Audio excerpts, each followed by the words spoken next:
Google spreadsheet use করে আমরা অনেকগুলো ডেটা একসাথে চাইলে ট্রান্সলেট করে ফেলতে পারি। 12টি সেন্টেন্স রয়েছে, আমি এক্সাম্পল দেওয়ার জন্য এগুলো লিখেছি। এগুলোকে আমরা চাইলে গুগল স্প্রেডশিটের সাহায্যে খুব দ্রুত বাংলায় কনভার্ট করে নিতে পারবো।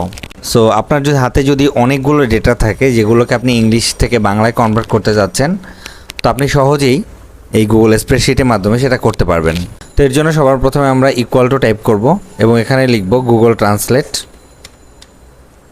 গুগল ট্রান্সলেট লেখার পরে আমরা এখানে যে টেক্সটটি চেঞ্জ করতে চাই সেই সেলটি ক্লিক করব। এখানে সিলেক্ট করলাম A2, এটা চলে আসলো। এরপর আমরা কমা দিব এবং কমা দেওয়ার পরে আমরা ইনভার্টেড কমা দিব এবং এর মধ্যে লিখব EN অর্থাৎ ইংলিশ এবং এটাকে আমরা ক্লোজ করে দিব। তারপরে আমরা আরেকটা কমা দিব, যে ল্যাঙ্গুয়েজে চেঞ্জ করতে চাই সেটা লিখব।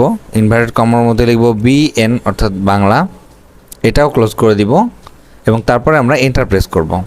তো দেখুন এটা কিন্তু অটোমেটিক্যালি বাংলায় কনভার্ট হয়ে গিয়েছে। এরপরে বাকি যে সেন্টেন্সগুলো আছে আমাদের আর কিন্তু কোনো কোড লিখতে হবে না। জাস্ট এই সেলটাকে আমরা যদি টেনে ড্র্যাগ অ্যান্ড ড্রপ করি এবং শেষ পর্যন্ত নিয়ে ছেড়ে দিই, তাহলে দেখুন এখন সবগুলো ডেটা কিন্তু বাংলায় কনভার্ট হয়ে গিয়েছে।